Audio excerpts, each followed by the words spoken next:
Bonsoir à tous, merci beaucoup d'être avec nous sur la chaîne Pi. Bienvenue dans l'émission L'œil de Sab. Mon invité de ce soir fait partie de la scène politique qui se distingue par de nombreux coups d'éclat. Mais qui se cache derrière ce personnage? Pour le savoir, on accueille de suite Monsieur Jean Lassalle. Bonsoir. Bonsoir Sab. Bienvenue dans L'œil de Sab. Je suis très honoré et très touché.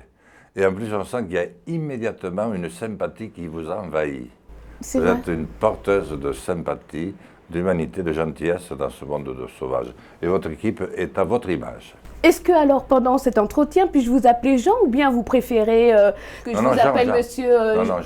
Lassalle? Jean, on reste? Je peux vous appeler Sab? Bien sûr. L'œil de Sab? Bien sûr. Bon, allez, je le fais. Allez, c'est parti. Comment allez-vous? Écoutez, ma chère Sab, je vais bien. Ça va presque même de mieux en mieux. Et je me demande où ça va s'arrêter. Ceci étant, je vais mieux que la politique, je vais mieux que le temps, que le coronavirus, etc. Et je suis très content d'être en votre présence. Encore merci d'avoir accepté mon invitation. Et comment s'est déroulée votre journée à l'Assemblée nationale? Oh, on n'a pas arrêté comme des fous. J'ai travaillé jusqu'à 3 heures parce que j'ai écrit un livre. Et c'est pas facile parce que c'est un livre qui est trop dur pour moi.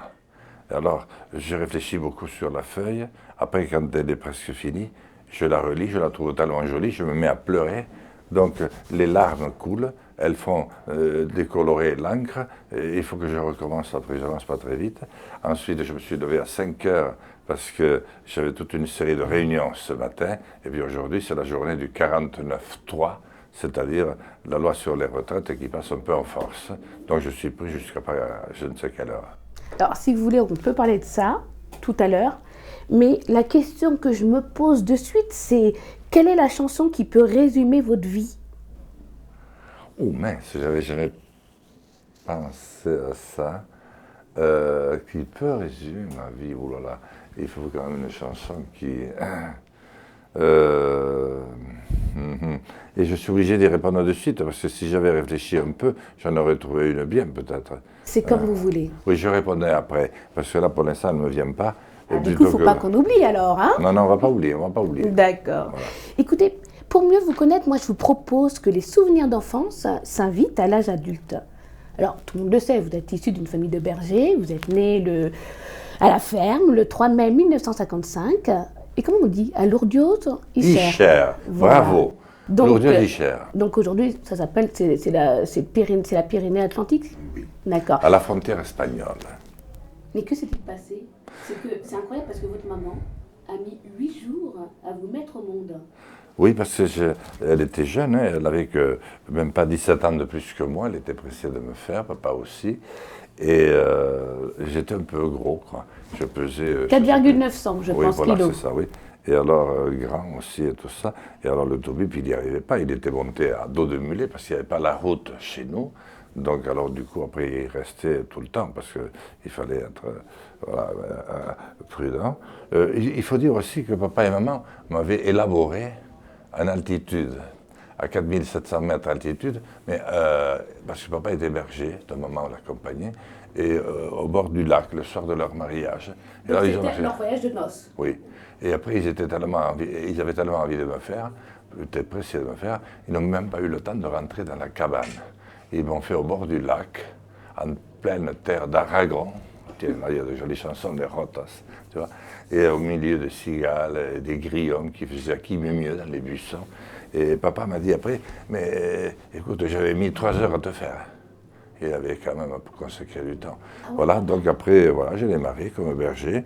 L'année d'après, que je sois né quand même, j'ai fait ma première transhumance parce qu'il fallait monter tout le cheptel par la route. Mais là, c'était à quel âge à peu près? J'avais 1 an. Ah non, d'accord. Alors, je ne marchais pas. Donc, on m'avait chargé sur un âne. Tu vois, un âne. On avait mis dessus une besace. Alors, d'un côté, il y avait moi, on avait fait sortir la tête pour pas que je m'étouffe, et de l'autre côté, pour équilibrer, on avait mis une petite citrouille, tu sais, qui servait pour faire la soupe. Donc, je n'ai pas beaucoup de souvenirs, on me l'a raconté. Et après, j'ai suivi papa pendant des années. Et puis après, j'ai été berger moi-même. Mais avant, justement, quand vous étiez berger, mais avant tout ça, votre famille a été comment? C'était donc une famille, c'était très convivial chez vous? Oui, c'était très chouette. Il n'y avait pas la route. J'étais le premier d'ailleurs à avoir le permis de conduire, personne ne l'avait.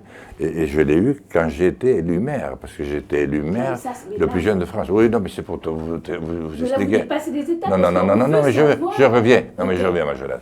C'était une jeunesse très heureuse parmi les miens. C'était une famille qui s'aimait, il y avait papa, il y avait maman, il y avait un oncle qui était resté célibataire pour permettre aux autres de se marier. Il était drôle, il dansait remarquablement, il aurait eu beaucoup de succès avec les femmes, mais seulement il aurait fallu qu'il soit douanier ou gendarme à l'époque pour qu'une femme le choisisse, parce qu'un homme là qui n'est même pas paysan, qui était le berger, etc., ça ne faisait pas tellement.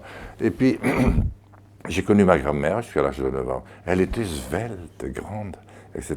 Elle avait même gardé, tu sais, depuis le mariage, je ne sais pas comment on appelle ça, c'est la gaine, pour dire quand même. Gaine. Oui, et moi je pensais qu'elle était très vieille quand je l'avais connue, parce que je la trouvais, elle avait 15 couches de noir, tous les deuils, etc. Donc je pensais qu'elle était vieille. Et après, quand j'ai su l'âge qu'elle avait quand je l'ai connue, elle avait que 60 ans. Une femme de 60 ans aujourd'hui, tu sais pas, c'est elle a 30. 30 ou 40, tu sais pas. Et alors je me suis dit quand même, cette vieille femme, dire que je pensais. Papa chantait tout le temps. Pourtant, il n'a pas eu une vie heureuse quand même, parce que c'était difficile. Tu sais, les bêtes, parce que c'est la figure dans la montagne. Il y avait aussi des maladies, des brebis, des petits agneaux qui mouraient. Le fromage ne se vendait pas très bien. Donc. Mais mon père était optimiste. Il était très positif. Il était très positif. Et de l'autre côté de la famille, ils étaient tous communistes. Parce que maman avait des sœurs. Ma mère avait fort heureusement épousé papa. Mais les autres sœurs avaient épousé des réfugiés espagnols, tu vois, du temps de Franco, puis après ils étaient tombés dans la résistance ici en France. Enfin, et alors quand les réunions de famille se faisaient, il fallait faire quand même 40 ou 50 km à pied pour se voir, hein. Mais on était cousins, on était contents, moi je voyais les cousines, mais je n'osais même pas les regarder tellement j'étais timide. Elles étaient jolies, elles chantaient bien et tout, et mes cousins et tout ça. Et alors au début ils faisaient un peu de politique, après ils prenaient un petit Ricard ou un Pernod, puis ça se calmait, on passait à la table, on marchait. Mon grand-père maternel était très drôle, tu vois, il racontait toujours des histoires. Il était monté l'hiver 1921, attends, hein, 1920-1921, faire packager ses brebis depuis la frontière espagnole, ici au Champ de Mars. Non. Sous la Tour Eiffel.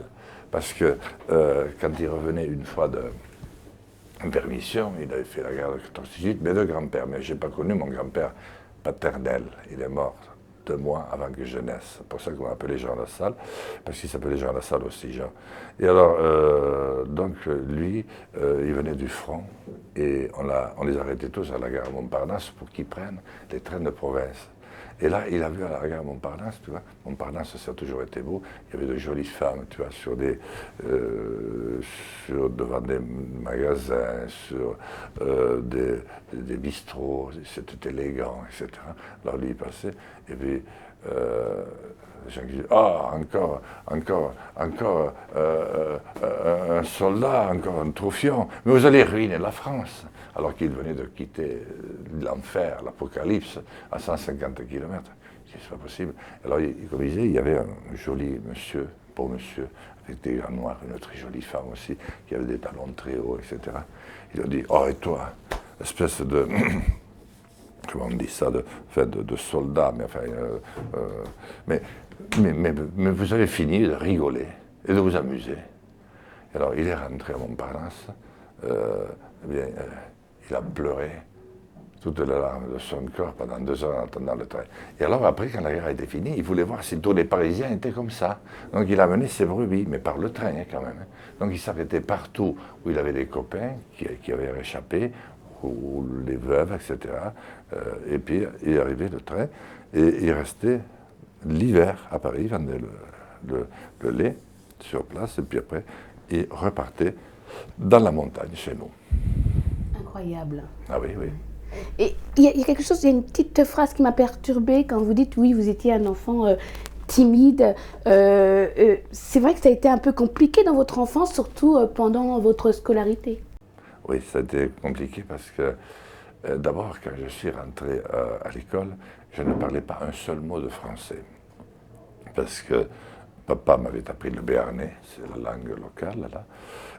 Et puis comme j'étais avec les petits Espagnols après, j'avais appris l'espagnol avec eux, donc le français était passé. Papa pensait qu'il valait mieux que j'apprenne d'abord ces langues, parce qu'on m'avait dit, le français c'est une langue quand même qu'il faut que tu apprennes bien, et il faut véritablement des spécialistes pour te l'apprendre.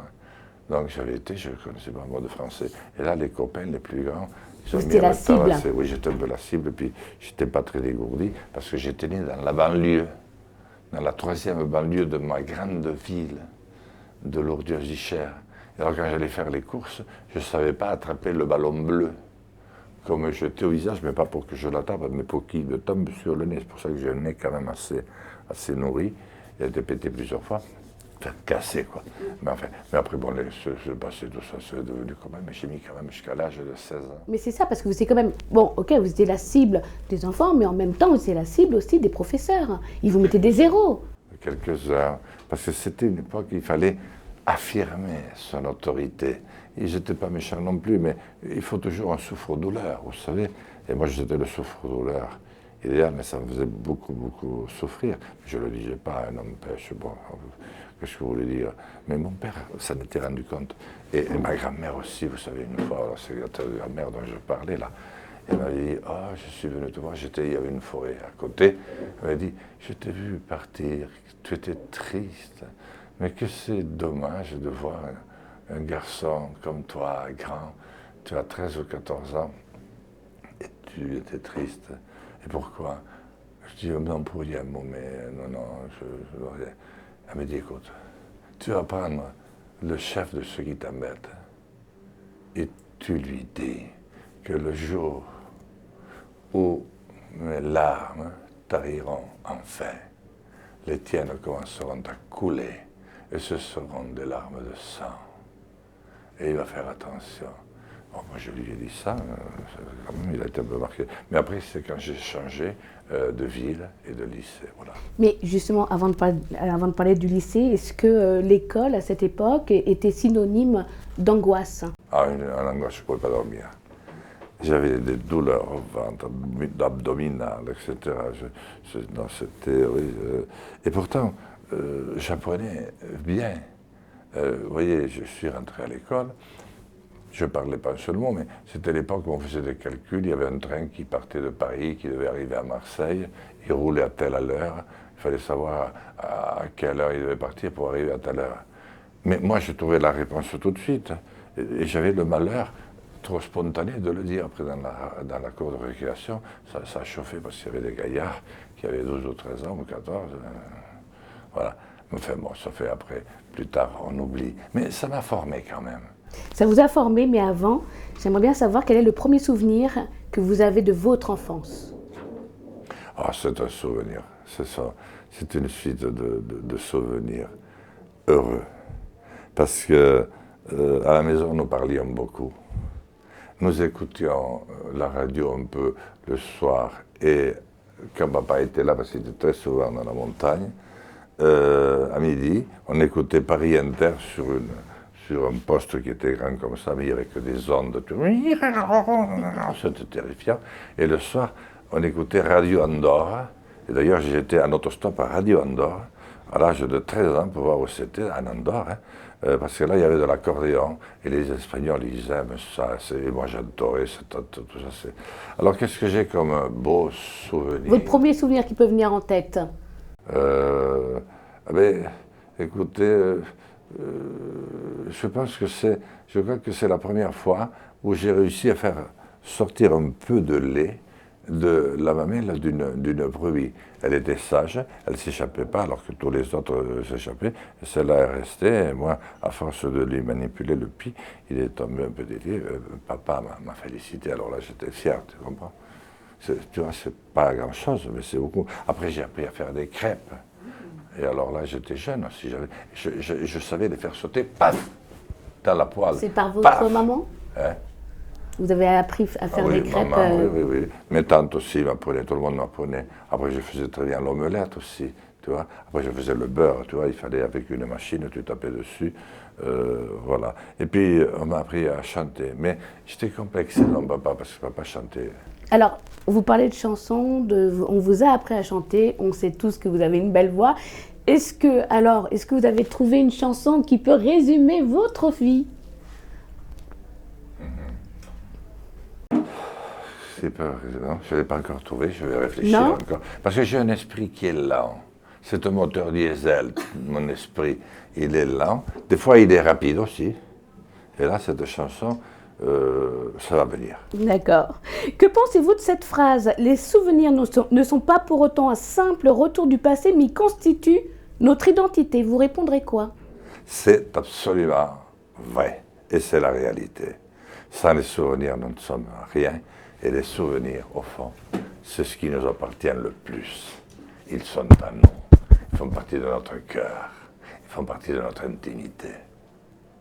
Alors, vous grandissez, vous êtes au lycée, et là, les professeurs, ils ont compris que vous êtes intelligent, voilà, et que surtout, fallait vous donner confiance. Mais c'est-à-dire, c'est surtout le fait d'avoir changé de lieu. J'étais parti à 80 km, parce que j'avais fait l'école primaire, ensuite le collège n'était qu'à 10 km, mais vous savez, c'était les mêmes, donc ils disaient, regarde cette andouille, t'es imbécile, etc. Mais je n'étais pas méchant non plus, je leur en veux pas, moi j'étais comme ça. Là-bas, personne ne me connaissait. Et le premier jour à la rentrée, c'était un lycée agricole. Et donc c'était tous les pions et les profs de gym, gymnastique, on disait à l'époque, d'éducation physique, étaient tous des anciens militaires de l'armée. Et il y en a un qui dit, allez, bande de feignants, vous n'avez rien foutu de l'été, on va faire un 10 000 mètres cet après-midi. Ouh là là là, 10 000 mètres, je me suis dit. Mais seulement, moi, je ne m'en étais pas rendu compte, mais je savais courir vite. Hein, parce qu'il fallait attraper les vaches en courant, il fallait aussi rattraper les chèvres, alors elle court encore plus vite, et il y avait toujours quelque chose à rattraper. Donc avec ma sœur, qui était la deuxième, elle courait aussi vite que moi aussi. Et alors donc, qu'est-ce qui se passe? C'est que je fais le 10 000 mètres, mais je ne savais pas que c'était 10 000 mètres à travers les champs de maïs, il fallait sauter des petits cours d'eau, etc. Et puis j'arrive, en suivant le balisage, et je pensais, je me voyais premier. Alors je pensais que tous les autres étaient cachés et qu'ils allaient tous me sauter pour me frapper. Et je ne voulais pas finir d'arriver. Et là, le professeur lui dit, mais tu vas finir, oui, espèce de feignant. Jamais j'ai vu un temps comme le tien. Un coup de pied au cul, je vais te faire finir. Et alors, je finis un peu plus. Et alors, du coup, la même année, j'ai été champion de France de 10 000 mètres. Et j'ai même été champion de France du, comment on appelle ça, 40 km. Là, voilà, donc on s'est rendu compte. Puis après, ils m'ont fait rentrer dans l'équipe de rugby. Et puis après, ils se sont rendus compte, mais ça, ils l'avaient déjà vu dans l'école, que j'écrivais plutôt bien. Et donc, je dis en français, il est bon. En maths, j'étais bon au début, tant que c'était les robinets qui coulaient ou les trains qui circulaient. Mais après, quand il y a eu tous ces X et tous ces Y, j'ai rien compris, je me suis perdu. Mais bon, c'était... Oui, mais il y a des professeurs qui vous ont quand même conseillé à lire certains livres. Ah oui, j'ai toujours... Ah mais mon père, déjà. Et j'ai lu surtout, d'abord, très jeune, peut-être oh, j'ai commencé à lire pour de bon. Je lisais déjà à 10 ans, 9 ou 10 ans, j'adorais lire. Mon père me disait toujours, lis. Il se débrouillait toujours pour que j'ai, pourtant il n'avait pas d'argent pour que j'ai un livre. Mais après, j'étais tombé très amoureux au collège de la fille de mon professeur de français. Alors déjà, j'aimais son père, mais elle était belle. Même, j'avais aucune chance. Je me suis Pourquoi? dit, ah, parce que, Vous vous trouvez moche à cette époque? ah, je n'avais pas du tout confiance en moi, mais de voir une fille à 2 mètres, je me trouvais mal. Tu vois, tellement j'avais d'émotions, d'angoisse, etc. Même mes cousines, etc. Et bon, je savais que tout le monde la courtisait, elle était belle comme tout. Alors je me suis dit, peut-être que si je lisais, parce que son père me disait toujours, mais tu as des capacités, il faut lire. Et alors il avait vu que je lisais des auteurs grecs. Parce que je prenais à la bibliothèque. Et alors il a dit à mes parents, il faut que vous lui achetiez l'ensemble de la collection des grands auteurs grecs, puis après romains. Et je me suis tapé toutes ces lectures, il y avait des fois, je ne savais pas lire non plus bien, Parce que pour lire des chapitres aussi difficiles, anciens, des fois je passais 1 heure sur une ligne, alors que normalement il faut survoler la ligne, et puis après tu comprends le sens général. Mais je ne savais pas le faire. Donc ça m'a servi, ça, beaucoup. Dites-moi, si vous pouvez donner un petit conseil au petit garçon que vous étiez, ce serait lequel? Ah, je lui dirais, n'aie pas peur. N'aie pas peur. N'aie pas peur et puis fais-toi confiance. Mais c'est impossible à dire, parce que maintenant, vous voyez, ça, je suis président des populations des montagnes du monde. Donc je vais dans toutes les montagnes du monde et je revois des petits garçons tels que j'étais. Et à chaque fois, ça me frappe au cœur. Tu vois, ils baissent les yeux, ils n'osent pas regarder, parce qu'on leur a appris à baisser la tête. Il faut répondre oui, non, etc. Et moi, je passe du temps avec eux. Et je leur dis, mais non, mais tu es un futur homme, tu es un jeune homme, aie confiance en toi. Et puis, ces jolies filles, il faut quand même leur parler. Alors, voilà, donc je retrouve des petits gens dans la salle un peu partout, dans la montagne. Alors, je leur donne quelques conseils. Mais il y a encore beaucoup comment je dirais, de communautés montagnardes qui continuent à vivre comme nous vivions, nous, d'une manière très, très simple. Et votre papa vous a beaucoup aidé, non? Il vous donnait pas mal de conseils, vous sortez beaucoup de phrases aussi. Mais vous me connaissez très bien, ça. Je suis épaté. Hein. C'est peut-être mon œil. Hein. Être connu par une jolie femme comme vous. Hein. C'est gentil, merci. L'œil de Save. Et donc, c'est-à-dire que, à vrai dire, papa est le seul homme que j'ai admiré au monde, à ce jour. Je crois que je peux le dire à cet âge. Il était bienveillant. Il était prévenant. Il nous a jamais envoyé une tournure, le voyez. Pourtant, quand même, des fois, on était un peu... Mais par contre, alors maman, des fois, elle était en colère. Elle dit, oui, mais tu devrais faire respecter, c'est moi qui fais la police ici, etc. Mais lui, il me parlait 2 ou 3 jours après. Vous voyez, quand j'avais été un peu capricieux, parce qu'à la maison, quand même, j'étais un petit peu capricieux des fois. Hein. Surtout quand il fallait me faire une piqûre, je m'échappais, on pouvait me retrouver nulle part. J'allais me cacher, j'avais une peur de ces piqûres, moi, il y en avait tout le temps, enfin, etc. Mais par contre, pour travailler, j'étais toujours là. Et papa me disait, tiens, quand on travaillait, qu'est-ce que t'es chouette quand t'es comme ça. Tu vois, il y a 2 ou 3 jours, tu vois, avec maman, je te trouve un peu juste. Tu vois, je me suis dit, tiens, il doit être fatigué, certainement. Mais il n'avait pas besoin de me le redire 2 fois, hein. C'était compris, hein, j'avais reçu le message. Alors, il m'a appris à vivre tranquillement. Des fois, je lui posais des questions, il me disait, j'aurais jamais imaginé faire un fils aussi intelligent pour qu'il se pose des questions auxquelles moi, à mon âge, je n'ai pas encore trouvé de réponse. Et d'autres fois, il m'avait dit, mais tu me poses une question, je ne savais même pas qu'elle existait. Mais prends ton temps, tu vas l'apprendre, tu as toute une vie devant soi, il n'y a rien qui presse. Après, il m'avait dit un jour, mais ça, j'étais plus grand, hein, là j'avais 18 ans, donc il commençait à me faire un petit peu une formation. Il m'avait dit, dis toujours la vérité, hein, parce que sinon tu vas t'entremêler, des fois tu es un peu maladroit, donc tu t'entremêleras. Tu dis la vérité. Par contre, si tu sens que ça racle au fond de la gorge un peu, ça veut dire que tu n'es pas obligé d'accélérer. Tu peux ralentir un peu, tu vois.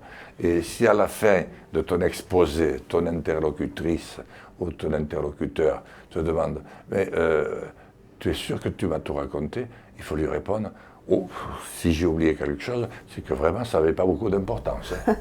Et il m'a dit, et puis après il m'avait dit, et si un jour tu es obligé de partir au ciel sans avoir eu le temps de tout raconter, écoute, tant pis, on ne peut pas reprocher à quelqu'un qui a tout essayé de ne pas y être arrivé. Tu vois. Il était gentil parce que c'était plein de bon sens. Par exemple, il me disait, si un jour, il était très marqué par l'Antiquité, il était très marqué par son métier de berger. Les bergers, c'est comme les marins. Ils sont en phase directe avec la nature. Et il n'y a rien de plus beau qu'un pêcheur qui pêche sur une mer d'huile à midi. C'est le plus heureux des hommes. Il a une petite ligne qu'il tient comme ça, etc. Mais tout d'un coup, il sent frisson. le vent va tourner, le temps va changer. Le berger, il est dans un univers de calcaire entre verdure et ciel bleu. Et lui aussi, il est au milieu de ses brebis, il est heureux. Et puis, de ce coup, ça me met un frisson. Mais tous les deux savent que s'ils ne prennent pas des mesures tout de suite, dans les demi-heures qui suivent, la petite embarcation sera balayée et la foudre tombera sur le berger et peut-être ses brebis, comme je l'ai connu moi-même. Et donc il faut prendre des précautions, ça vient dans la nuit des temps. Et mon père disait qu'un berger, avant d'avoir gardé les brebis, était un homme qui ressentait des changements qui pourraient se produire, soit pour des raisons climatologiques ou de catastrophes ou autres, ou alors parce qu'il allait y avoir une invasion, et il fallait qu'il aille le dire.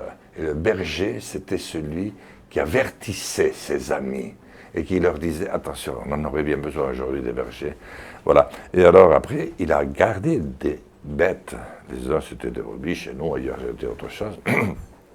Il me disait, des fois, peut-être, tu seras obligé de prendre la route. Parce que tu auras peut-être quelque chose à aller dire très loin. Si jamais tu es dans cette situation-là, réfléchis, tu t'assois sur un caillou. Aujourd'hui, on dirait, assieds-toi sur une chaise ou sur un petit canapé, n'importe quoi. Tu t'assois sur un caillou et tu réfléchis. Tu réfléchis et puis tu vas voir, ça va tourner en boucle. Tu réfléchis jusqu'à exaspérer tes proches devant tant d'indécision. Et si à un moment ça apparaît, et si tu sens qu'il faut partir, alors tu t'en vas et tu ne te retournes plus, tu vois. Donc il me disait des choses comme ça, donc forcément, ça te marque, ça a beaucoup servi, ça, dans la vie. Alors, imaginons s'il y a votre papa en face de vous, vous lui dites quoi exactement?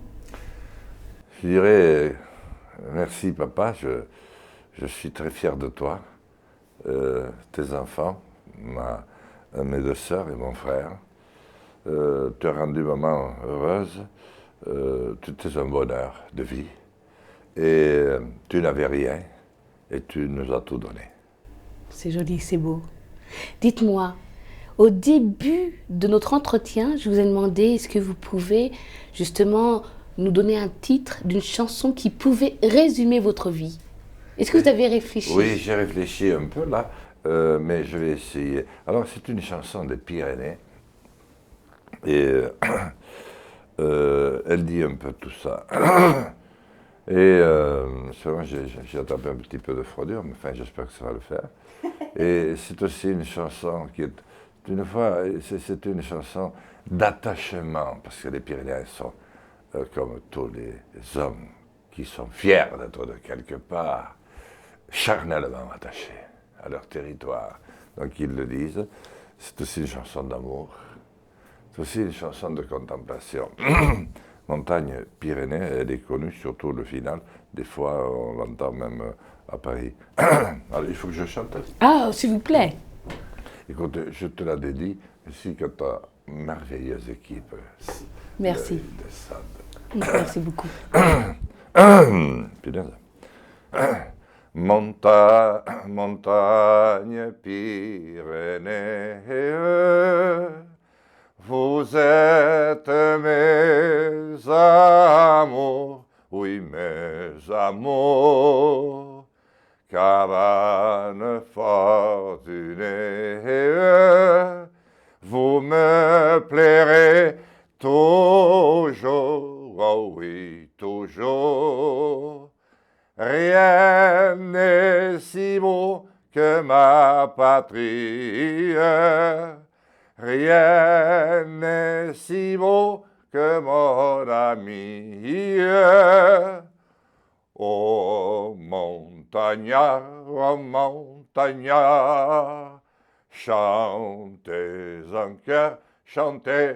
cœur, le beau pays que mon pays, la paix, le bonheur.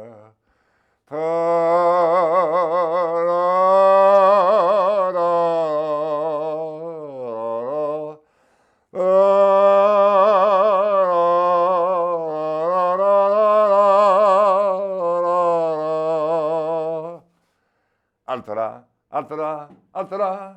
Les montagnards, altera, altera, altera. Les montagnards sont là, les montagnards, les montagnards. Les montagnards sont là. Wouh, bravo! Mais quelle voix incroyable, quelle voix! Des fois, papa, vous savez, il ne voulait pas trop me flatter non plus. Alors des fois, quand il y avait des gens qui me flattaient, ils ne savaient pas toujours si c'était sincère.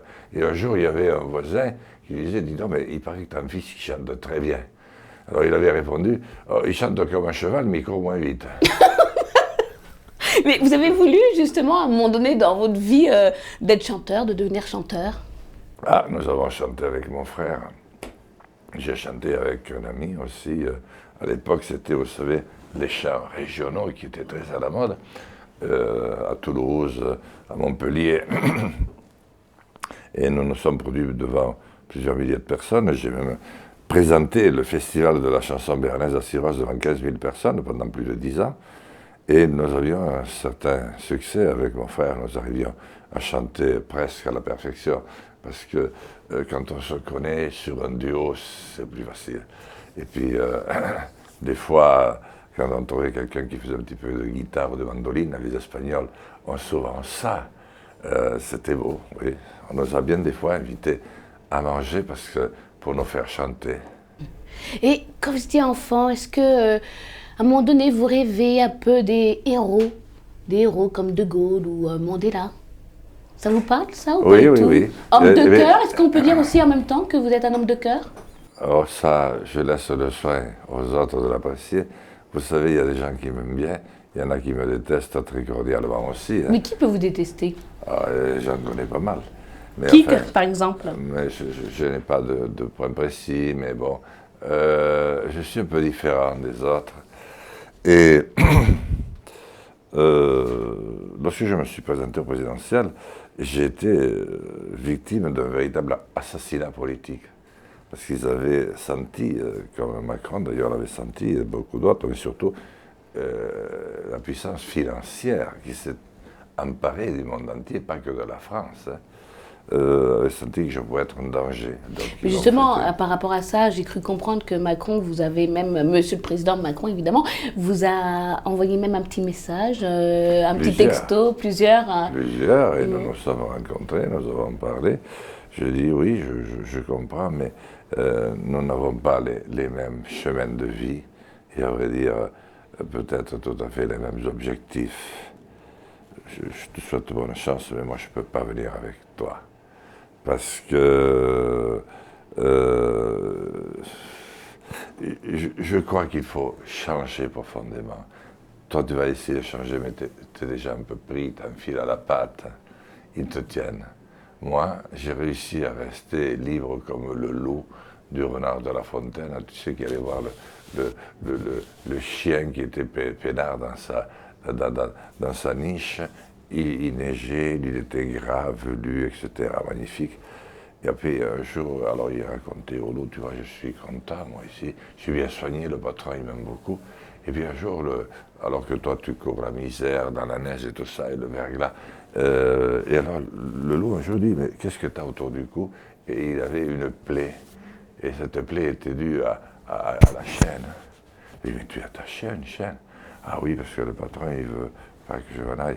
Et à ces mots-là, le loup partit en courant. Et d'ailleurs, il court encore. Donc il y a ce côté un petit peu indépendant d'esprit que tous n'apprécient pas. Or, je suis persuadé. Justement, on va parler de ça de suite. Excusez-moi de vous couper la parole. Non, toutes mes excuses. J'ai juste une petite question et là, on va parler justement de ça. C'est quel homme imaginez-vous devenir plus tard? Alors, si vous permettez, je réponds sur des hommes que j'ai admirés. Bon, bien sûr, Charles de Gaulle, il était aimé de toute la famille et puis cet homme a accompli un destin, a vécu un destin hors du commun. J'ai beaucoup aimé Winston Churchill, les résistants, le maréchal Tito, qui a libéré la Yougoslavie toute seule. Et s'il avait continué à vivre, il n'y aurait pas eu les bains de sang qu'il y a eu dans les Balkans. J'ai admiré Et sur le tard, parce que je ne savais pas qu'il était comme ça, John Fitzgerald Kennedy, le président des États-Unis, qui nous a sauvés de la Troisième Guerre mondiale, en déniant, quelque part, en niant son père qui avait une puissance colossale, mais quand il a compris, le fiston, ce que voulait le père, il a dit, moi je ne peux pas faire ça. Et puis Nelson Mandela, nous avons reçu un prix ensemble avec Nelson Mandela. Je ne sais plus où c'était. Et alors, moi, je m'avançais vers lui. Et alors, il m'a stupéfait parce qu'il me connaissait. Et il m'a dit, je suis avec... votre parcours est pour moi une source d'encouragement. Vous imaginez Nelson Mandela, le grand Nelson Mandela. Et je lui dis, mais écoutez, vous exagérez, vous devez me prendre pour quelqu'un d'autre. Il me dit, non, non, je sais très bien qui vous êtes. Et c'est ça qui est un peu étonnant, c'est que je suis à la fois pas grand-chose et en même temps connu pratiquement dans le monde entier. C'est la magie, vous comprenez, de l'engagement. Je comprends, mais surtout quand vous étiez enfant, quel homme imaginez-vous devenir plus tard?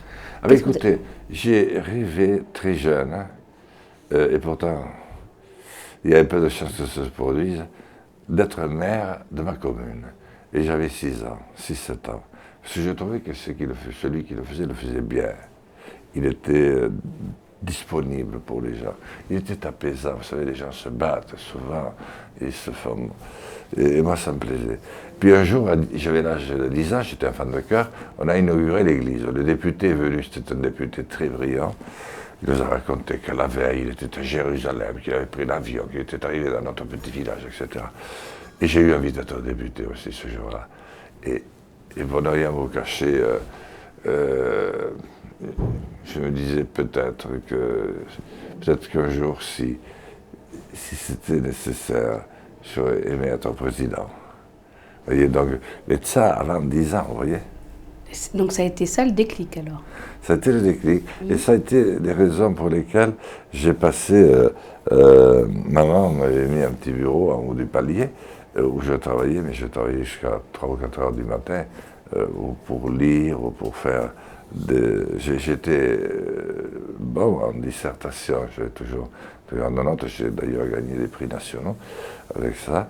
Et voilà, mais au fond de moi-même, il y avait un désir, non pas de revanche, mais de réhabilitation de ma famille aussi. Je la trouvais brillante et je trouvais qu'elle n'était pas reconnue comme toutes les autres familles de leur niveau, là, comme elles auraient dû l'être, vous comprenez. Et je disais, un jour, je serai celui qui prolonge leur rêve et peut-être que j'en réaliserai quelques-uns.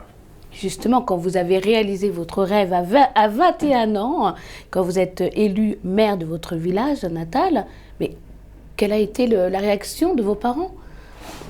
Ben, c'est-à-dire, à vrai dire, ils n'en revenaient pas parce qu'ils n'y croyaient pas. Et je leur ai annoncé un an avant que j'allais me présenter aux élections, que je voulais être maire. Et il y avait une jeune femme qui m'a mené au lycée, moi je n'avais pas de voiture encore. Il fallait partir à 3 heures du matin, elle allait donner des cours dans notre lycée dans les Hautes-Pyrénées. Et puis elle me faisait un petit peu la leçon sur ce qu'il fallait faire, etc. Puis bon, pendant 3 ans, j'ai écouté sagement. Et puis je lui ai dit, écoute, maintenant Marthe, tu vas m'écouter un peu. L'an prochain, nous allons prendre la mairie. Parce que sinon, ce village est fichu, les jeunes ne resteront pas, il faut qu'on crée une dynamique. Et tu seras mon adjointe. Elle a failli avoir un accident tellement elle a été estomaquée. Et mes parents, ça a été un petit peu ça aussi, ils n'en revenaient pas. Et moi, après que j'ai été maire, sur le coup, je n'ai pas réalisé, mais après quand je me suis dit, mince, je suis maire, la responsabilité que j'ai, et surtout qu'il n'avait jamais eu un maire aussi jeune que moi. Aussi jeune, oui. Le maire le plus jeune qui avait été élu avant moi, il avait été, je crois, en 1924, et il avait 67 ans, c'est-à-dire il fallait presque être un pape pour être maire. Et moi, ils m'ont vu débarquer à 21 ans, les cheveux longs jusqu'ici, des boutons plein de la gueule, c'était quand même une cure de rajeunissement. Voilà. Mais j'ai pu faire. J'ai commencé par déterrer tous les morts du cimetière parce que le village était toujours déchiré à cause du cimetière. Il y a une anecdote, je crois, là-dessus, non? Oui, oui. Ah, mais les curés, tu veux dire? Oui, mais ça, c'était autre chose. Mais bon, mais là, ça, c'était vraiment un travail énorme. Mais le travail énorme, en fait, en gros, pour qu'on puisse bien comprendre, mais que fait un maire tous les jours? Bon, alors moi, je ne pouvais pas tous les jours, parce que j'étais berger, puisque papa avait eu un accident en montagne, le 28 juin 1974. J'étais très heureux parce que la veille, j'avais été champion de France de rugby avec mon lycée. J'avais amené un peu de Ricard de contrebande espagnole, tu vois, et un peu de Perlon aussi, etc., pour les copains. Dans le cas, on avait fait la fiesta. Bon, c'était la première fois que notre lycée était champion de France. J'avais joué la saison avec l'équipe de France universitaire, alors que j'étais un simple lycéen, et on avait tout gagné pratiquement. Et ce jour-là, on avait appris aussi que j'avais gagné un prix national sur la libération des camps de concentration. Et comme notre proviseur était un ancien des camps de concentration, il était fou de joie. Voilà. Et puis, 2 heures après, ma vie bascule, alors que je suis en pleine euphorie. Tout le monde voulait, c'était surtout le titre de champion de France quand même qui intéressait tout le monde. On avait tous des blouses blanches puisqu'on était dans un lycée agricole. Et puis, le surveillant général vient me porter un petit mot. À l'intérieur, il y avait « Veuillez prendre contact avec l'hôpital de Laurent, votre papa vient d'y être admis. » Alors, on venait de le faire transhumer. Transhumer, ça veut dire changer le troupeau d'un lieu à un autre, et soit par la route. C'est une vieille expression de nos montagnes. Et on l'avait fait le week-end avant. Nous avions fait 100 km à pied, et puis ensuite, l'ascension vers les sommets, à 2700 mètres d'altitude, il fallait 10 heures au troupeau pour qu'ils montent, quoi. Parce qu'on montait tout, on montait les vaches et les brebis, les chèvres, tout ça, ça montait, les ânes aussi, quelques chevaux, mais il fallait faire monter les chèvres. Alors les chèvres, c'est impitoyable, dès que ça va un petit pic, elles y montent dessus, puis après, avant que tu les trouves, que tu les fasses descendre. Bon, et puis les cochons, ils transpirent comme des phoques, ils marchent doucement, ils s'échappent dès qu'ils peuvent, etc. Bon, enfin, et alors on avait installé papa. Et là, je me suis dit, là, c'est très lourd. Je me suis levé, j'ai dit au copain, excusez-moi, je m'en vais un moment. Je suis passé dans mon dortoir, j'ai pris une chemise et un pantalon. Je n'avais pas beaucoup de paquetage non plus. J'ai pris 2 bouquins que j'étais en train de lire, je me souviens encore, c'était Les raisins de la colère, de Steinbeck, et l'autre c'était Le salaire de la peur, tu vois. J'avais des lectures assez éclectiques, un petit peu de tout ça, c'était beau. Et je les avais encore, donc je me suis dit, je les emporte. Je suis parti en autostop, j'ai été voir mon père, mais il était dans le coma, il est resté dans le coma 3 ans. Sur un lit de plâtre qu'on lui a fabriqué. Il était au ras du sol, tu penses toute la poussière qu'il mangeait quand il était à la maison, etc. Et puis un jour, il est revenu, et puis moi j'étais déjà installé, j'avais fait la prime d'installation que venait d'inventer Valéry Giscard d'Estaing et Jacques Chirac.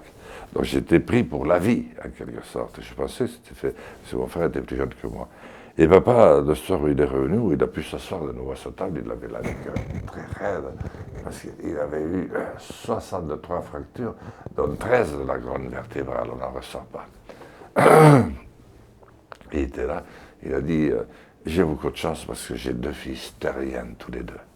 Mais Jean, tu t'es sacrifié pendant mon accident. Tu as sacrifié, tu avais beaucoup, je pense, de possibilités. Tu n'as pas hésité une seule seconde, mais tu vois, ton frère, qui va avoir 18 ans maintenant, il parle aux animaux, et les animaux comprennent ce qu'il dit. Et toi, j'ai peur que les brebis, au bout de 15 ans, elles t'emmerdent. Donc toi, je propose que tu t'inventes un métier pour parler aux hommes. Dis-leur qu'il ne faut pas qu'ils partent tous à Paris, à Toulouse, à Bordeaux, à Lyon. Un jour, ils seront malheureux parce qu'ils se marcheront sur les pieds. Et nous, on ne restera que 3 au village. Et quand on reste 3 au village, on se bouffe le nez. Et alors, votre papa, à chaque fois, il avait vraiment des phrases assez poignantes. Hein, ah oui. Donc, dès le lendemain, j'ai été embauché. Et puis 6 mois après, j'ai créé ma propre entreprise parce que je voulais rester indépendant. J'étais déjà maire. Et puis après, je suis devenu très vite conseiller général, le plus jeune de France aussi. Donc je voulais rester indépendant. Donc j'ai eu jusqu'à 10 salariés dans l'irrigation, le drainage, l'adduction d'eau potable, la construction de lignes électriques, etc. Mais que fait un maire exactement? Mais vraiment, oui. voilà. Avec le maire s'occupe de tout. Et à l'époque, le maire avait du pouvoir. C'est-à-dire qu'on ne lui avait pas tout raflé. Être maire d'une commune, ça représentait d'abord un grand honneur. Si vous passez à la préfecture, la sous-préfecture, le préfet vous offrait un café, vous voyez, il y avait une distinction si vous alliez dans une administration. Et puis moi, la commune, elle était pratiquement restée comme au Moyen-Âge, comme elle était très éloignée, donc il n'y avait pas de route de fait, même pas pour monter chez moi, fort heureusement, c'était loin comme tout. On allait chercher l'eau, c'était les filles et mamans qui s'y collaient, moi aussi chaque fois que je pouvais, mais enfin, il y avait 2 bons kilomètres pour aller chercher l'eau potable. Il n'y avait pas de téléphone, il n'y avait pas de télévision, il n'y avait pas... enfin, il n'y avait rien de ce qui était moderne. La lumière, il y était l'électricité. Donc, on s'est mis au boulot avec les copains, on a dit on va faire tout ça.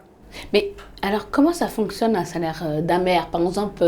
Ah, il n'y en avait pas à l'époque. Il n'y en avait pas, voilà. C'était un salaire que fixait le conseil municipal, mais je ne l'ai jamais pris, alors que j'en avais bien besoin.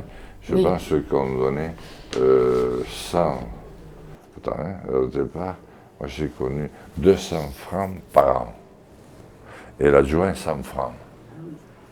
Donc c'était vraiment un don de soi, quoi. Après, créer mon entreprise en même temps, ça a été difficile parce qu'il faut trouver les bons gens. Alors j'avais une équipe de jeunes après qui étaient déterminés. Je les ai amenés travailler dans toute la France. On a eu beaucoup de chance parce que le premier chantier, comme je ne pouvais pas travailler en France parce que toute la concurrence ne voulait pas que je travaille. Bien sûr, ils ne voulaient pas avoir. Donc j'ai entendu dire qu'en Espagne, c'était l'Espagne de Franco, on faisait l'eau potable et l'assainissement de Bilbao. Je parlais bien espagnol, j'avais un culot d'acier et j'ai eu le marché. Je ne savais pas comment on allait transformer les PC des enfants et vice-versa. Et puis ensuite, j'ai eu un autre coup de chance énorme, c'est que j'ai découvert dans un mariage à Menton un jeune ingénieur. Moi, j'étais content à cette époque, j'étais plus timide quand j'ai rencontré une jeune femme, mais j'ai rencontré un jeune ingénieur israélien qui m'a fait partir en Israël 8 jours, alors que ce n'était pas du tout prévu, pour me montrer ce vieux principe syrien qui a 10 siècles avant Jésus-Christ, le goutte à goutte. Donc j'ai ramené ça au Lot-et-Garonne, et à partir de ce moment-là, j'étais lancé. Est-ce qu'on peut dire un peu que votre vie, c'est un combat? Oui, c'était un combat permanent. Mais, toujours? Oui. Oui. Oui, il n'y a pas de... Oui, je crois. Mais je l'ai vécu heureux. Parce que je crois que les grands combats, il faut être accompagné par son cœur, par son âme. Encore une fois, donc vous marchez avec votre cœur. Oui. Et papa me disait, tu vois, aujourd'hui, je vois que tu veux faire de la politique. Difficile ça. Et alors, c'est moi qui actualise un peu les chiffres. Alors, excusez-moi, je reprends juste une phrase, vous m'avez dit, vous avez fait un peu de politique, mais c'est quoi la politique et surtout, c'est quoi la politique en 2020?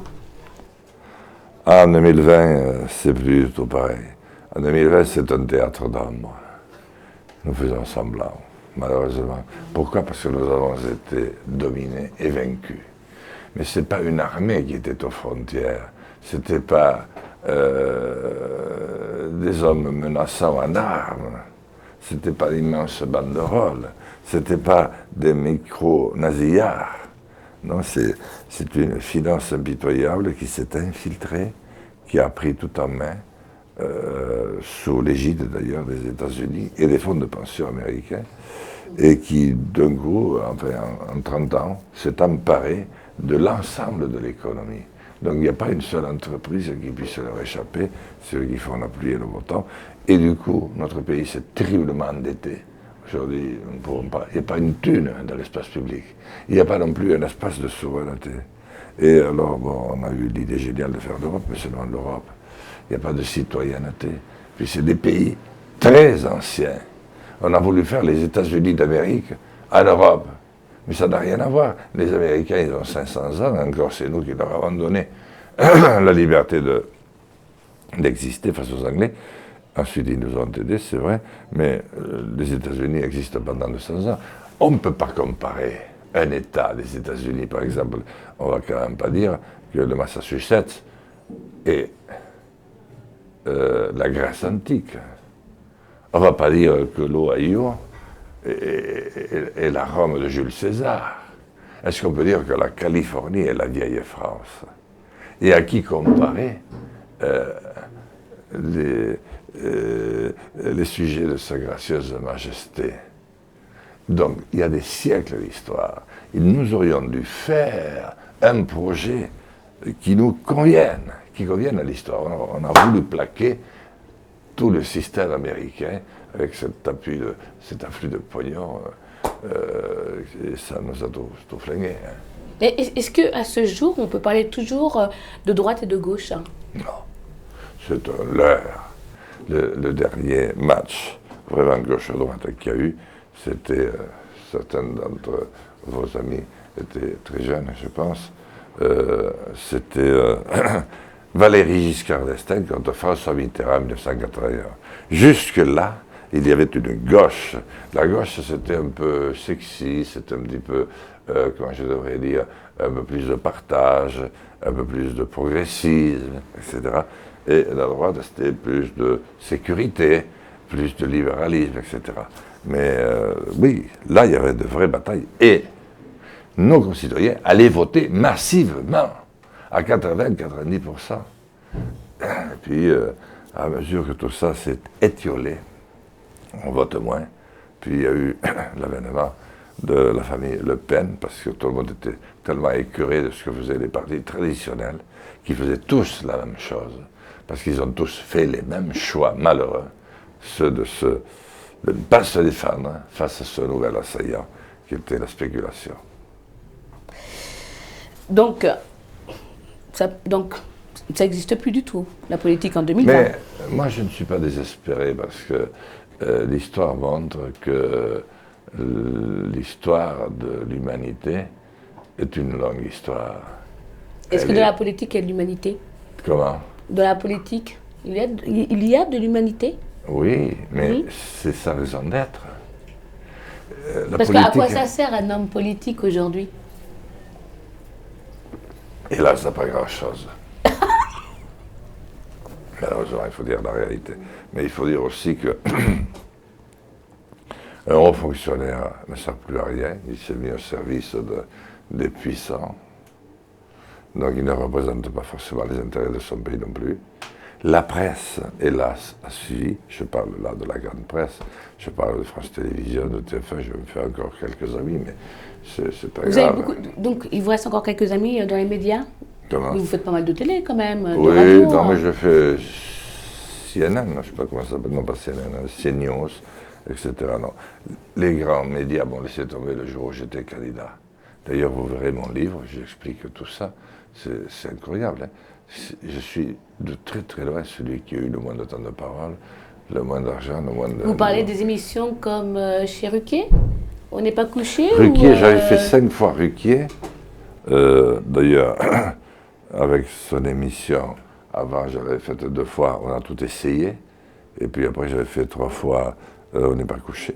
Et puis après, avant la campagne, il m'a très mal reçu un soir parce que j'avais été en Syrie. Et ça m'était reproché, alors il m'était rentré dedans, mais le public m'a toujours applaudi pendant la durée de l'émission. Mais là, Ruquier m'a beaucoup déçu parce que je trouvais que c'était un homme brillant. Et j'aime l'esprit, moi, j'aime l'humour, Et là, ce soir-là, il n'y avait rien d'humour. Et en plus, alors qu'il dit qu'il ne fait pas de coupure, il m'a enregistré 1h10, il n'a passé que 26 minutes. Donc il y avait des questions qui n'avaient pas de sens. Par rapport aux réponses que je faisais, m'a fait passer pour un idiot absolu. Voilà, bon, enfin, il y a des souvenirs, que si vous voulez. Moi, je ne lui en veux pas dans le fond, c'est comme ça, c'est passé. Mais sinon, j'ai fait, pendant 15 ans, les plus grandes émissions, tous les plus grands plateaux de télé et toutes les grandes émissions de la radio. J'ai eu des reportages dans tous les plus grands journaux, mais là, le jour où j'ai annoncé ma candidature, ça a été fini. À votre avis, qu'est-ce qu'ils veulent les Français? Et surtout, qu'est-ce qu'ils veulent les Français aujourd'hui? Mais les Français, vous savez, c'est comme la plupart des autres peuples, mais chez nous, c'est très très marqué. Les Français veulent être rassemblés. C'est des Gaulois, ils avaient bien se battre entre eux. D'ailleurs, ils disaient, les Gaulois, on s'entraîne pour mettre une raclée aux Romains. Bon, nous, on fait ça tout le temps. Mais ils ont besoin d'être rassemblés. Or, aujourd'hui, ils sont archi clivés. Tous les opposent. Il y a celui qui a pris un petit job où il va gagner 800 € par mois, mais il énerve prodigieusement celui qui a choisi de prendre le RNI, ou je ne sais comment ça s'appelle, qui gagne aussi 800 €. Alors, l'un est fâché parce qu'il voit que l'autre gagne autant sans rien faire, et celui qui gagne autant sans rien faire, lui en veut parce qu'il dit c'est un collabo du système. Donc vous voyez, même les gens de toute petite misère s'en veulent. Alors je ne vous dis pas ensuite tous les clivages que l'on crée pour désunir, et même pour, allez, disons-le, détruire notre pays, le dresser une partie contre l'autre. Et aujourd'hui, c'est pour ça que ça changera, mais aujourd'hui, on n'est pas loin de la guerre civile. Quand vous voyez les fortunes immenses d'un côté, qui font et défendent tout, et de l'autre côté, il n'y a pas une thune dans l'espace public. Tu ne peux pas aider un jeune, tu ne peux pas aider un agriculteur à s'installer, tu ne peux pas aider un fils de commerçant à reprendre la place de son père. Il n'y a rien. Et si tu veux faire un nombre de projets, c'est partout impossible. Les jeunes ne peuvent pas démarrer, qu'ils aient étudié beaucoup ou pas du tout. Donc il faut rassembler. Et moi, c'est mon projet. Je veux rassembler ce grand pays qui est le nôtre. Mon œil tout à l'heure a vu que il y avait une manifestation aujourd'hui, et quand vous êtes arrivé, tout le monde vous a applaudi, tout le monde voulait vous embrasser, tout le monde a dit « Monsieur Lassalle, président », les citoyens vous aiment. Alors imaginons que vous déposez vos valises à l'Élysée. Quelle action immédiate prendrez-vous si vous étiez président? Je pense que je retirerai d'abord toutes les forces armées que nous avons des théâtres d'opération sur lesquels elles se trouvent. L'action que nous conduisons en Syrie n'est pas de notre niveau. Elle ne fait pas honneur à la France. On s'est complètement perdu en suivant les Américains, qui d'ailleurs ont quitté les lieux. Et maintenant, nous ne sommes ni avec les Syriens, ni avec les Russes, ni avec les Turcs. Et nous défendons, une fois de plus, les Daesh et les coupeurs de gorge, qui se sont tous mis dans un coin. Et nous nous sommes mis à dos la plupart des pays arabes qui nous aimaient beaucoup, et toute l'Afrique, une partie de l'Afrique qui nous aimait. Parce que pour eux, on savait faire des choix. On savait à la fois parler à Israël, et on savait leur parler aussi, notamment au Moyen-Orient. Donc je retire les troupes. Ensuite, je relance la diplomatie française, qui a été une des meilleures du monde pendant des siècles. Vous savez, quand vous avez les Anglais comme voisins, il vaut mieux bien se tenir. Hein. Surtout que Français et Anglais ont dessiné les 1000 dernières années. C'est nous qui avons joué le rôle principal. Il y a eu de temps en temps les Espagnols, les Portugais, il y a eu un peu les Hollandais, etc. Mais c'était nous, jusqu'à un passé récent où après l'Allemagne a surgi, mais sinon nous étions les deux grands pays. Les Anglais ont choisi de retrouver l'indépendance. Et vous savez qui c'est qui a choisi? C'est les plus pauvres d'entre eux. C'est les milieux populaires, ceux qui n'ont rien à espérer, mais ne pouvaient pas souffrir de ne pas être ce qu'ils ont été. Et je pense que la France devra suivre cet exemple sans brutalité. Moi, je ne suis pas pour un Frexit, parce que la France est déjà beaucoup trop, je l'ai dit tout à l'heure, clivée entre elles. Il faut faire ça pacifiquement, mais ce n'est pas pour se séparer des autres. Moi, je pense qu'il faut faire ce que voulait faire le général de Gaulle, une Europe des nations. Au lieu d'avoir toute cette bureaucratie qui nous coûte les yeux de la tête, qui nous fait faire les pires bêtises, on veut nous faire appliquer ce qui se passe au Danemark, mais que les Danois fassent ce qu'ils veulent, mais qu'on leur foute la paix, si on peut les aider, on les aide. Mais nous, qu'on nous laisse aussi, avec un peu nos us de coutume, qu'on continue. La France, c'est un pays où on aime bien bouffer, on aime bien manger, on aime les jolies femmes aussi, mais enfin ça, il ne faut pas le dire, mais les jolies femmes aiment les garçons aussi, mais enfin c'est pas grave, tout ça c'est normal. Et bon, il faut nous laisser un peu respirer et vivre. Foutez la paix, c'est Pompidou qui avait dit ça, arrêtez d'emmerder les Français. Pour oui, pour non, des contrôleurs partout, alors qu'il faut des facilitateurs. Pourquoi ils vous aiment, tous ceux qui sont autour de vous? Parce que je suis sûr que vous ne les emmerdez pas. Aussi, pourtant. Voilà. Vous les emmerdez, mais parce que vous les emmerdez, mais ça... Avec ça, beaucoup de gentillesse. Oui, voilà, ouais. C'est ça. Et quand on reçoit la salle avec le jour où il y a un 49.3, c'est pire que tout. Absolument. Monsieur Lassalle, allez, au tac au tac. Quelles seraient vos 5 premières décisions marquantes si vous étiez président? Allez. Je retire les armées par droit ça. Je rétablis, je relance la diplomatie. J'engage immédiatement la recherche fondamentale, la recherche appliquée, parce qu'il faut qu'on mette au point tout de suite l'énergie solaire. Le pétrole n'est plus qu'une source de guerre et l'uranium n'est pas une solution non plus. Ensuite, je recrée une école, parce que ça va me faire entrer un peu de thunes. Je recrée une école à la française, comme Jules Ferry et Crévy, dont personne ne sortira sans avoir appris le français à lire, compter, écrire et se servir d'Internet. Et ensuite, je relancerai le service national pour tous les jeunes, parce qu'il est impossible de réunir des jeunes qui ne se connaissent pas dans les cités, dans les campagnes, partout, et il faut refaire société, il faut refaire le peuple. Je donnerai la possibilité d'apprendre partout où ils voudront aller. Je leur donnerai la possibilité de passer les permis de conduire, et je leur donnerai la première année d'annuité de retraite. Waouh! Ben écoutez, c'est la fin de l'émission, mais j'ai une dernière question quand même. Y a-t-il une question qu'un média vous a jamais posée et surtout vous voulez y répondre? Ça serait laquelle? Qu'un média ne m'a jamais posé, en ce moment il ne m'en pose pas beaucoup. Peut-être, qu'est-ce qui me... oui, peut-être c'est ça. Au fond, qu'est-ce qui fait que je suis souvent joyeux, dans le fond, et optimiste? Je suis joyeux et optimiste parce que je pense que c'est la manière la plus positive d'avancer. Si vous tirez une gueule infernale, les gens ils disent « Oh mon Dieu, je suis là ». Et puis si vous n'êtes pas avenant, vous êtes comme un hérisson, vous repoussez les gens. On n'attire pas les abeilles avec du vinaigre. Il faut être souriant et il faut avoir une idée en tête. Il faut avoir un idéal. Il faut avoir envie de construire un futur. Il faut voir un soleil et s'incarner à ce soleil. Le soleil, c'est la liberté, c'est la lumière. Et moi, je rêve d'un printemps lumineux après un hiver trop long qui nous voit descendre de nouveau en civilisation pour retrouver l'animalité. Je veux qu'on remonte. Et au fond, je ne le ferai pas tout seul, mais je le ferai avec tous ceux qui voudront croire et me suivre. Un dernier mot pour les Français, justement. Eh bien, je dirais, Françaises, Français, vous avez un pays. Nous avons un pays extraordinaire. Tout y pousse. On peut tout y transformer.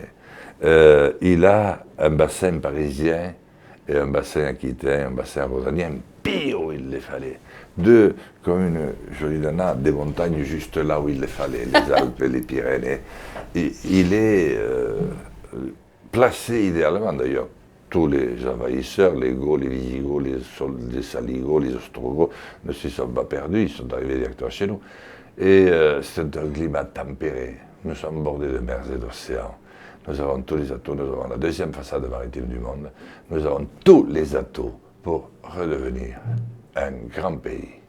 Mais un pays au service de la liberté, un pays ouvert à toutes les jeunesses du monde, au lieu d'envoyer les nôtres, qu'on reçoive aussi ceux d'ailleurs, et qu'on relance le français, qui était la deuxième langue avec l'anglais. Aujourd'hui, l'anglo-dollar nous a écrasés. Qui aurait dit, il y a quelques années, que la langue de Shakespeare allait écrabouiller celle de Victor Hugo, comme il n'y a plus que 300 000 locuteurs français. Donc moi, c'est un message d'espoir. Nous pouvons beaucoup, mais nous devons le vouloir, comme vous, cher chat, avec votre regard.